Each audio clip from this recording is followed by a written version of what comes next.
اللهم لبيك لبيك لا شريك لك لبيك إن الحمد والنعمة لك والملك لا شريك لك.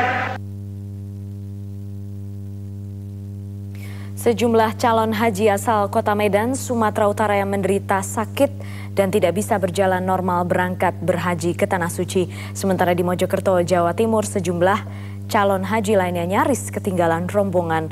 Walau harus dipapah, 6 calon haji ini tetap semangat melakukan ibadah haji. Sebagian besar dari mereka para lansia atau calon haji yang tengah sakit. Para calon haji ini bahkan dibantu secara khusus oleh petugas pelayanan haji di Bandara Kuala Namu International Airport untuk menaiki tangga pesawat. Mereka akan diberangkatkan bersama 432 jemaah calon haji lain dari Kloter 4 Medan menuju Madinah. Sementara itu belasan calon haji di Mojokerto, Jawa Timur tertinggal rombongannya saat hendak diberangkatkan ke Asrama Haji Sukolilo, Surabaya. Mereka tampak panik dan berlarian menuju tempat pemberangkatan meski sudah ketinggalan rombongan.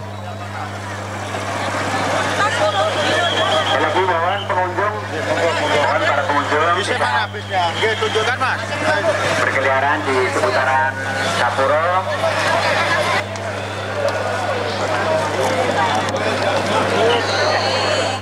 Mulai tahun ini, separuh petugas kesehatan haji dilarang menunaikan ibadah haji sambil bertugas. Pelarangan ini demi meningkatkan pelayanan kepada jemaah haji selama di Tanah Suci. Kementerian Kesehatan memberlakukan sejumlah kebijakan baru demi pelayanan terbaik untuk jemaah haji selama di Tanah Suci. Untuk itu, Kemenkes melarang 50% petugas kesehatan haji di Arab Saudi melakukan ibadah haji sambil bertugas. Kebijakan ini diambil agar petugas kesehatan bisa fokus dalam memberikan pelayanan untuk pasien jamaah haji. Petugas kesehatan yang dilarang diprioritaskan bagi mereka yang sudah pernah menunaikan ibadah haji. Teman-teman petugas kesehatan haji itu, hampir-hampir tidak istirahat ya. Mereka kerja keras ya. Tetapi karena jamaahnya cukup banyak ya, tahun ini 168.000 ya, itu proporsi masih kurang, seakan-akan kurang layanan. Nah, kalau masih ditambah mereka juga masih harus ibadah haji, nah ini layanan kurang optimum. Oleh karena itu 50% ya mereka khusus untuk memberikan layanan, bukan melaksanakan ibadah haji bagi mereka sendiri gitu. Selain itu, mulai tahun ini ruang perawatan pasien yang sakit dipisah dengan petugas kesehatan kloter. Kebijakan ini dibuat berdasarkan evaluasi tahun lalu, di mana ruang perawatan mengambil kamar petugas kesehatan kloter. Akibatnya kamar yang sempit dihuni oleh pasien dan petugas sekaligus obat-obatan. Ruang pemeriksaan ya, terutama di pondokan itu ya, khusus untuk memeriksa kesehatan. Kalau dulu kan di situ untuk katakanlah dokternya, perawat juga di situ, kemudian menyimpan obat di situ, tidur pun di situ, periksa kesehatan di situ. Sekarang khusus begitu. Untuk puncak musim haji, Kemenkes akan memperbaiki tenda pelayanan kesehatan selama di Arafah dan Mina.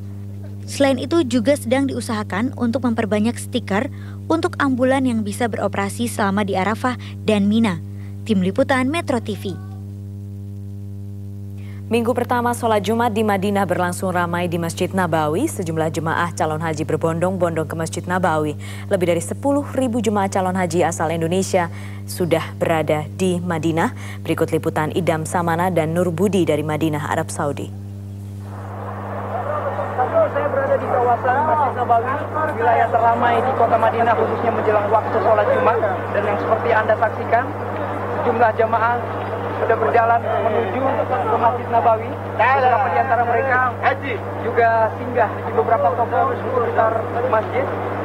Karena ramainya jumlah jamaah, para pedagang memanfaatkan waktu ini untuk berjualan.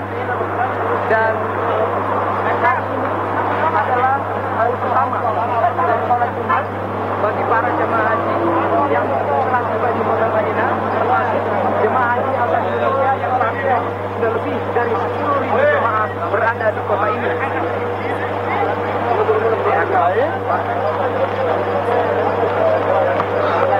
Dan seperti yang Anda saksikan saat ini,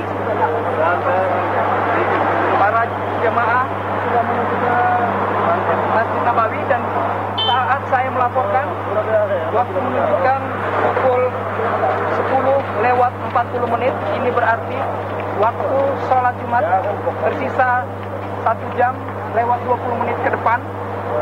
Dan wilayah Masjid Nabawi terus ramai didatangi para jemaah. Satu lagi warga negara Amerika Serikat terinfeksi virus Ebola. Rick Sacra, seorang dokter yang sebelumnya bertugas di Liberia, diterbangkan ke rumah sakit khusus penanganan virus di Omaha, Nebraska, Amerika Serikat. Sebelumnya satu warga Amerika Serikat terenggut nyawanya oleh virus yang menyebar di Afrika Barat ini.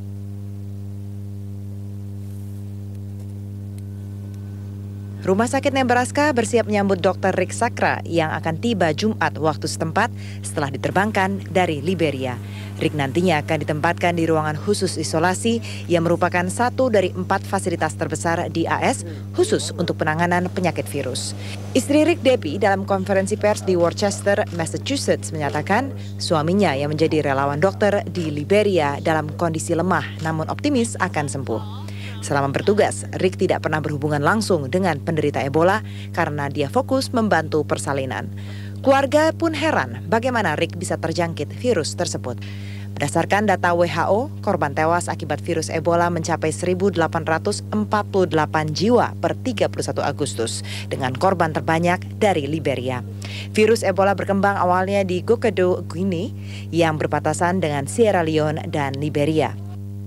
Dalam pertemuan WHO di Jenewa Kamis lalu, khusus membahas pengobatan dan vaksin yang kemungkinan dapat mengobati bahkan mencegah penyebaran Ebola. Pertemuan antara lain dihadiri oleh ratusan ahli dari perusahaan farmasi, organisasi kesehatan, dan pembuat kebijakan di negara-negara yang terkena endemik Ebola. Tim Liputan, Metro TV.